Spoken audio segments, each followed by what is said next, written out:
नमस्ते आप सभी को। मैं कृष्णा प्रजापति एक बार फिर से अपने YouTube चैनल पर आप सभी का स्वागत करती हूँ और आपकी तैयारी अच्छी चल रही होगी। और जैसे मेरा मानना है और मैं ऐसा सोचती भी हूँ कि मेरे चैनल पे लगभग बच्चे जुड़े हैं, वो सेकंड ग्रेड के बच्चे हैं और वो बच्चे लगभग के फर्स्ट ग्रेड का एग्जाम भी देंगे। तो आज मेरा वीडियो उन बच्चों के लिए है कि भी अंतिम समय में खुद को कैसे समायोजित करें और पेपर को कैसे हल करें, अपनी क्या रणनीति होनी चाहिए। क्योंकि कई बार ऐसे बच्चों को मैसेज आते हैं कि आप इस पे थोड़ा बताइए, तो उसी के लिए मैं आज वीडियो लेके आई हूँ। तो मेरा सबसे पहला तो पॉइंट ये है कि अंतिम 4-5 दिन है उनमें अपन क्या करें। क्योंकि लास्ट के 2-4-5 दिन होते हैं वो बहुत महत्वपूर्ण होते हैं और उस समय में खुद को समायोजित रखना एक बहुत बड़ी चुनौती होती है। क्योंकि उस समय ऐसे मन में एक अजीब सी घबराहट होती है और ऐसा लगता है कि जैसे हमें ना तो कुछ याद हो रहा है और जो हमने पहले याद किया था वो भी हम धीरे धीरे भूल रहे हैं। तो ऐसे ही हमारे मन में एक बेचैनी सी होती है। तो बच्चों का सवाल होता है कि इन लास्ट के दिनों में हम क्या पढ़ें। तो मेरा मानना है कि लास्ट के दिनों में आपको ज्यादा कुछ नया तो वैसे भी कुछ पढ़ना नहीं है। नया तो हमें 2-3 महीने पहले ही छोड़ देना है पढ़ना।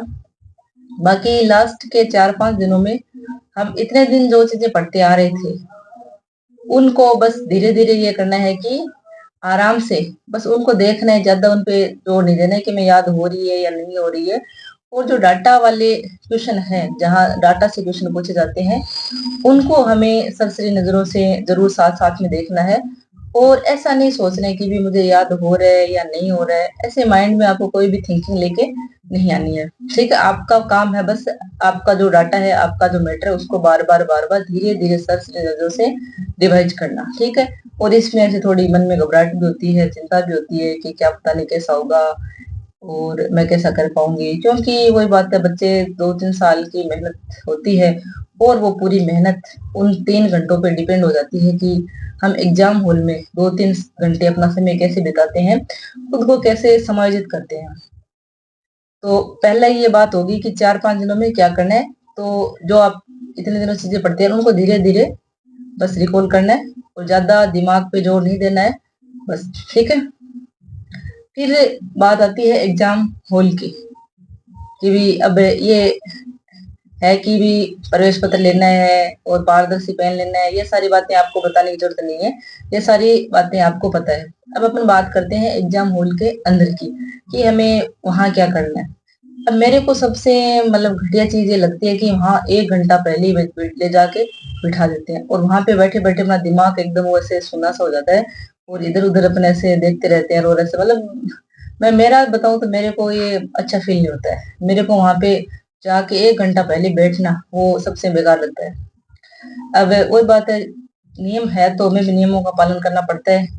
लेकिन आप वहाँ आराम से हाथ मुंह धो के आराम से बैठ जाइए और बैठे बैठे अपने इस देव को याद कीजिए, ज्यादा दिमाग पे जोर मत दीजिए। आपका जो भी इस देव है आप उसको याद कीजिए कि हे भगवान, मैंने मेरा जो कर्म था वो मैंने कर दिया, अब जो भी है वो तुम्हारे हाथ में है, जो भी है वो आपको करना है, मेरे बस में कुछ नहीं है। ठीक है। फिर ये है कि हम पेपर की शुरुआत कहाँ से करें, हम कहाँ से पेपर की शुरुआत करें ताकि हमारा पेपर है वो अच्छा जाए। तो मेरा मानना ये है कि हमें पेपर की शुरुआत वहां से करनी चाहिए जहां हमारी पकड़ मजबूत होती है ना। जैसे अपन फर्स्ट ग्रेड में जीके वाले पेपर की अगर बात करें तो अब उसमें उसमें तो क्या है कि सारे क्वेश्चन लगभग मिक्स आते हैं, लेकिन जो रीट है उनमें क्या है कि ऐसे पार्ट अलग अलग पार्टों में आता है। तो फर्स्ट ग्रेड के अंदर भी हमें वो क्वेश्चन सबसे पहले हल करने हैं जो हमें अच्छे से आते हैं, जैसे भी साइंस है, मैथ है, इंग्लिश है। इन सब चीजों पे हिंदी वाले बच्चों की तो खास तौर से पकड़ नहीं होती है, मेरा मानना है। तो उनकी पकड़ होती है या तो मैनेजमेंट है या मनोविज्ञान है या फिर जीके है, इन सब चीजों में। तो ये सारे पार्ट है वो हमें सबसे पहले हल करनी है। ठीक है। और उसके बाद में हमें धीरे धीरे दूसरी चीजों पे ध्यान देना है। क्योंकि ऐसा मेरे साथ हुआ था जब मैंने पहली बार रीट का एग्जाम दिया था। तो ये था कि मेरा जी, मैं सबसे पहले रीट जो पात्रता होती है उसमें मनोविज्ञान वाला पार्ट आता है और उसमें मनोविज्ञान है वो बहुत हार्ड आई थी और मेरी वैसे पढ़ी भी थी। तो अब मैंने उसको देखा, वो मतलब इतनी हार्ड थी कि मैं उसको मेरे समझ में नहीं आया कि मैं क्या करूं। मैं उसको लेके बैठ गई और उन क्वेश्चनों को समझते मेरा ऐसे दिमाग एकदम पूरा ब्लॉक हो गया और कुछ समझ में नहीं आया और मेरा बहुत सारा टाइम उन क्वेश्चन के अंदर है वो खराब हो गया। और फिर मैंने हिंदी वाला पार्ट किया, संस्कृत का पार्ट किया, फिर जैसे-जैसे मैं जीके वाले पार्ट की, तो जीके वाला एकदम ईज़ी था, लेकिन हुआ कि लास्ट में टाइम कम बचा और वो सारा फिर होच-पोच हो गया, पूरा गड़बड़ हो गया। तब से मैंने एक चीज़ की कसम खा ली कि जो पार्ट मेरे को सबसे अच्छा आता है, मैं उसको सबसे पहले हल करूँगी। और फिर उसमें एक चीज़ ये भी होती है कि सबसे पहले हल करूँगी और जैसे मैंने जो मेरा पेपर हल हल किया था, मैंने 3 राउंड के अंदर हल किया था। तो सबसे पहले मैं उन्हीं प्रश्नों को हल करती हूँ जो मेरे को एकदम अच्छे से आते हैं। मेरे को उन प्रश्नों में बिल्कुल भी सोचने की ज़रूरत नहीं पड़ती है, बिल्कुल भी। अपने दिमाग पे बिल्कुल बिल्कुल भी ऐसे ज़ोर नहीं डालना पड़ता। मैं जो क्वेश्चन मेरे को ऐसे देखा और उसके आंसर वो मेरे माइंड में आ गए। मैं ऐसे क्वेश्चन है उनको पहले राउंड में मैं शुरू से जैसे 1 से लेके जैसे 100 क्वेश्चन है तो 1 से लेके 100 तक जाती हूँ। और 100 में से लगभग ये मानो कि 50 ही क्वेश्चन तो अपन 50-60 क्वेश्चन अगर अपनी तैयारी है तो अपन निकाल ही लेते हैं। और फिर मैं क्या करती हूँ कि फिर जो 2 ऑप्शन वाले होते हैं, है ना? फिर मैं ऐसे देखती हूँ कि कई उसमें ऐसे क्वेश्चन होते हैं कि हम उन पर थोड़ा-सा ऐसे दिमाग पे जोर डालें, थोड़ा-सा अपनी समझ का विस्तार करें, तो उन क्वेश्चनों के उत्तर हमें एकदम सही-सही आ जाते हैं। फिर मैं दूसरे राउंड में वो प्रश्न हल करती हूँ, जिनको थोड़ा-सा ऐसे दिमाग पे जोर डालने से और ऐसे स्मरण करने से हमें याद आ जाता है कि हाँ, भई इसका उत्तर ये है और मैंने इसे इसको ऐसे यहाँ ऐसे पढ़ा था। ऐसे करती हूँ मैं, है ना? इस राउंड में हमारे लगभग-लगभग जितने मतलब क्वेश्चन हमारे निकलने होते हैं लगभग-लगभग निकल जाते हैं। क्योंकि हम वहाँ तोड़-जोड़ करके कैसे भी करके और हम वहाँ उन प्रश्नों में उत्तर तक पहुँचने की कोशिश कर लेते हैं। ठीक है? तो फिर मैं ऐसे करती हूँ कि दूसरे राउंड में जितना मेरे सोच विचार समझ से जितना मेरे से उत्तर निकलता है निकाल लिया। जैसे भी मान लो कि मैंने पहले राउंड में 60 क्वेश्चन हल कर लिए थे और फिर मेरे बचे थे 40 क्वेश्चन। तो ये मान लो कि मैंने दूसरे राउंड में 10-15 प्रश्नों के और उत्तर निकाल लिए। ठीक है? तो ऐसे करके मेरे लगभग 65 या राउंड तक 65% हल हो गए। पहले राउंड में आपके मान लो 50 हुए, 15 हो जाते हैं तो फिर आपके 65 हो जाएँगे लगभग, है ना?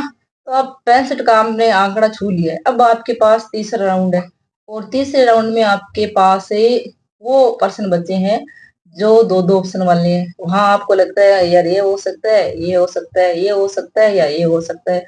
ऐसा आपके माइंड में है, समझ दुविधा है आपके कि मैं क्या करूँ, ये वाला करूँ, ये वाला करूँ। तो मेरा मानना है कि जो 2 ऑप्शन वाले क्वेश्चन हैं, उनको छोड़ना नहीं चाहिए, उनको करना चाहिए।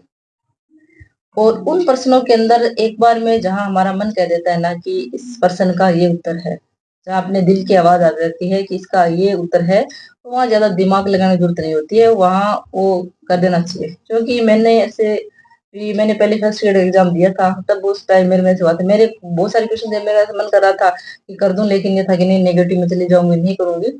मैंने उस पेपर को छोड़ दिया था, लेकिन जैसे ही घर आके देखा, तो वो सारे क्वेश्चन सही थे। तो फिर मैंने सेकंड ग्रेड के अंदर जो मेरा मन किया कि हाँ, ये 2 ऑप्शन वाले हैं और इसमें लगता है कि ये सही है, अपना कहीं न कहीं पढ़ा हुआ ऐसे याद आ रहा है, तो मैंने वो प्रश्न कर दिए थे। ठीक है, 3 राउंड हो गए। फिर ये है कि चौथा राउंड आपका 5वां जो ऑप्शन वो पहले तो था ही नहीं, तो 5वां ऑप्शन बनने वाला रहता है, तो आप उसमें फिर वो भर दीजिए, ठीक है?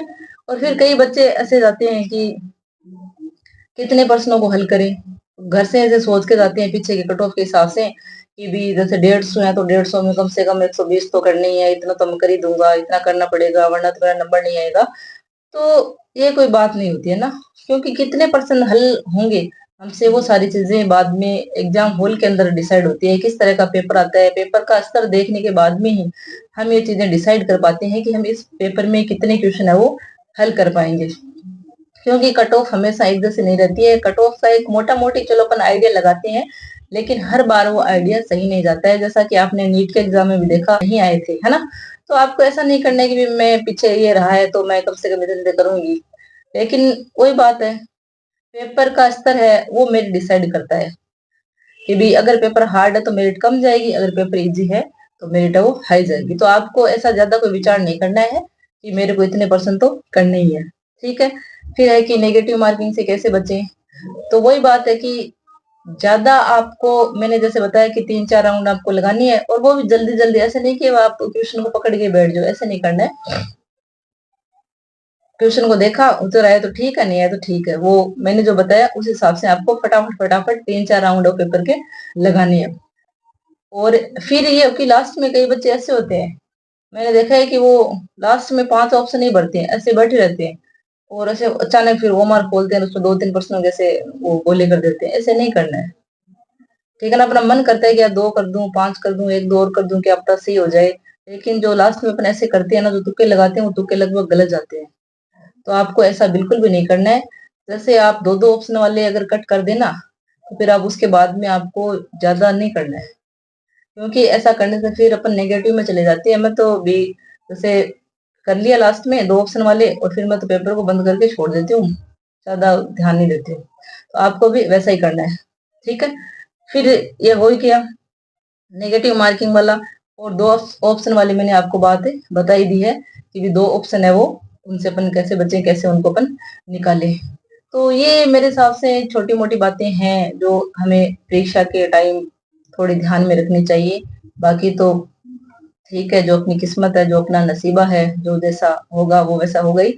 हाँ, एक बात और है ना, ट्यूशन पढ़ने वाली। हाँ और नहीं में कई बार अपन ट्यूशन को पढ़ते नहीं है, और जल्दीबाजी में क्या है कि हाँ को नहीं पढ़ लेते हैं, नहीं को हाँ पढ़ लेते हैं। तो ऐसा नहीं करना है। सबसे पहले प्रश्न है उसको ढंग से पढ़ना है, एंड तक, शुरू से लेके एंड तक पूरा पढ़ना है।